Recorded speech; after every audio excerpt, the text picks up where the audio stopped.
तो आज हम बात करेंगे कि प्रोटेक्टर स्टैम्प जो आपका वर्क वीज़ा के ऊपर लगाई जाती है, ये किसको रिक्वायर्ड होती है और ये किस तरह इसको लगाया जाता है और उसका प्रोसेस क्या है और मेरा एक्सपीरियंस कैसा रहा। सबसे पहले ये उन लोगों के लिए ज़रूरी है जिन्होंने पाकिस्तान में रहते हुए किसी बाहर के मुल्क का वर्क वीज़ा लिया है, पाकिस्तान से अप्लाई किया था।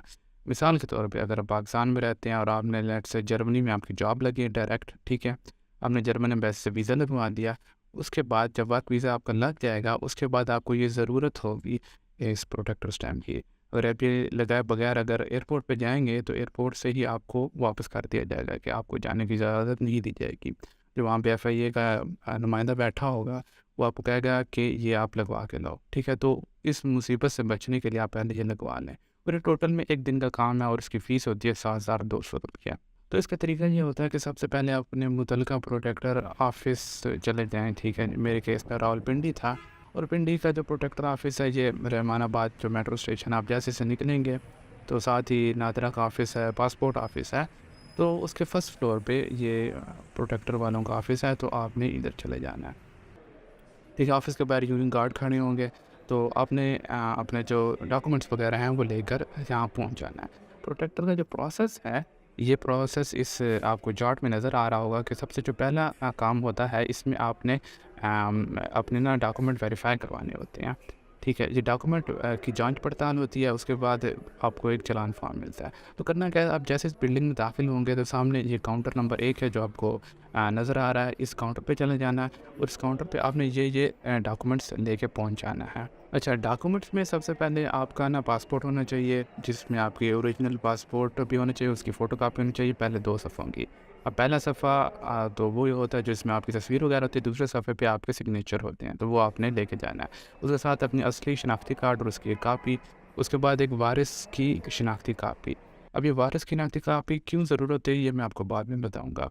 इसके साथ-साथ आपने वर्क वीज़ा जिस पे जो मिसाल के तौर पे अगर आपका जर्मनी का वर्क वीज़ा लगा है, तो उस वीज़े वाले सफ़े की फ़ोटोकॉपी भी आपको साथ लेके जानी पड़ेगी। इसके साथ जॉब कॉन्ट्रैक्ट जो आपका किसी कंपनी के साथ हुआ है, जो मुआहिदा हुआ है, वो मुआहिदा अगर वो अंग्रेज़ी ज़बान में है तो वो ठीक है, अगर वो किसी और ज़बान में है तो आपने उसके साथ ट्रांसलेशन भी लेके जानी है। तो आप सिंपल गूगल ट्रांसलेट करके उसको साथ लगा दें तो वो काम भी चल जाता है। इसके साथ-साथ आपके ना बैंक अकाउंट डिटेल्स चाहिए होंगी, जिसमें आप एटीएम कार्ड ले जाओ या चेक बुक ले जाओ या कोई रसीद ले जाओ जिसमें आपका अकाउंट नंबर वगैरह लिखा हुआ हो, तो वो भी आपने साथ लेके जाना है। पुलिस करैक्टर सर्टिफ़िकेट भी ले जाएँ और मेडिकल सर्टिफ़िकेट जो आपको वीज़ा के लिए रिक्वायर्ड होगा तो आपने तब बनवाया होगा, तो तब वही आप लेके चले जाएँ। ठीक है? तो ये डॉक्यूमेंट्स आपको चाहिए होंगे। अच्छा, ये डॉक्यूमेंट्स लेके आप काउंटर नंबर 1 पे तशरीफ़ ले जाएँ, तो यहाँ पे आप इस जो बंदा बैठा होगा उसको डॉक्यूमेंट्स दिखाएँगे, तो ये आपको एक चालान फ़ॉर्म दे देगा।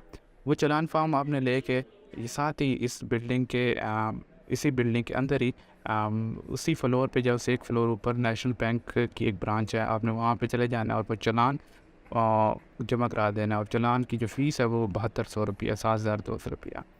जब ये चालान जमा हो जाएगा, आप यही लेके जमाशुदा कापी लेके इस उस बिल्डिंग में दोबारा चले जाएँ, प्रोटेक्टर वाले ऑफ़िस के अंदर दोबारा चले जाएँ और साथ ही जैसे एंटर होंगे तो आपको एक काउंटर नज़र आएगा जहाँ से आपको टोकन मिलेगा। यहाँ पर एक बंदा बैठा होगा, जिसको आप डॉक्यूमेंट दिखाओगे, अपने चालान की फ़ीस जमा हुई दिखाओगे तो वो आपको एक टोकन जारी कर देगा।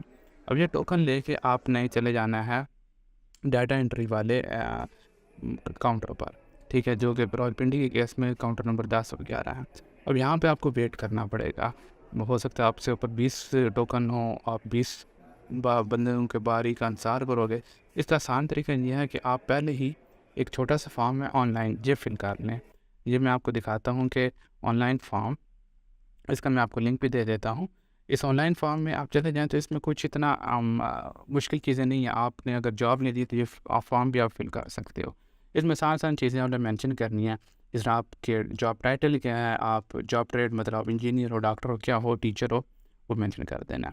सैलरी जो आपकी मेंशन्ड होगी आपके कॉन्ट्रैक्ट पे, वो आपने लिख देनी है। करेंसी जिस करेंसी में है वो डाल देंगे। आपका एम्प्लॉयर का नाम क्या है, कंपनी का नाम क्या है, वो लिख देना है। यहाँ पर आपने एड्रेस वगैरह लिख देना है, ठीक है?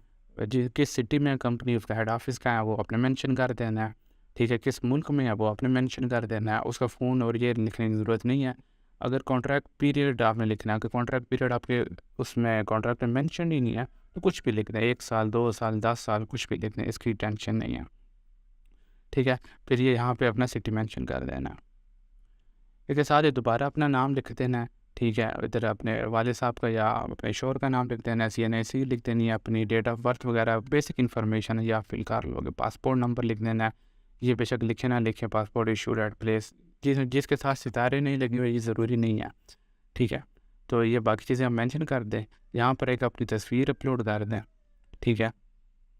उसके साथ ये नॉमिनीज़ डिटेल, ये वही है जो वारिस की तफसीलात जो पहले मैंने आपको कहा था कि ये क्यों मांगी जाती हैं, ये भी मैं बताता हूँ। जब आप प्रोटेक्टर स्टैम्प लगाते हैं तो साथ ही आपकी एक बीमा पॉलिसी या स्टेट लाइफ इंश्योरेंस भी हो जाती है। उसमें होता ये है कि अगर खुदा न खास्ता आपके साथ कोई हादसा हो जाता है या आपका कोई बाजू वगैरह कट गया या कुछ मसला हो गया, तो आपको कुछ रकम दी जाती है। ये रकम ये मेंशन्ड है, मैंने अभी आपको तस्वीर दिखा रहा हूँ, इसके अंदर मेंशन्ड है कि अगर आप कि खुदा न खास्ता जो हादसा होता है उसके बदले में कुछ रकम आपको दी जाएगी और उस वारिस को मिलेगी जिसका आप नाम यहाँ पे मेंशन करेंगे। तो दोबारा फॉर्म पे आते हैं, तो वारिस का नाम, ठीक है, उनकी उम्र कितनी है अगर, और साथ उनका रिलेशन क्या है। तो ज़रूर तो कोशिश करेंगे जो आपका वारिस हो आपको ब्लड रिलेटिव हो, फिर ये आसानी से मान लेते हैं। मिसाल के तौर पे वालिद हैं, वालिदा हैं, भाई हैं, बहनें हैं, कोई हैं, उनको आप लिख लें जो आपको डायरेक्ट रिलेशन है, ठीक है? उसका CNAC नंबर और कॉन्टैक्ट नंबर और एड्रेस, ठीक है? ये चीज़ें आपने लाज़मी लिखनी है। इसके सितारे नहीं लगे हुए लेकिन ये लिखनी लाज़मी है। अच्छा, ये छोड़ देना है, इसके अगर आपने करवाई हुई है पहले तो ठीक है, नहीं करवाई तो छोड़ दें।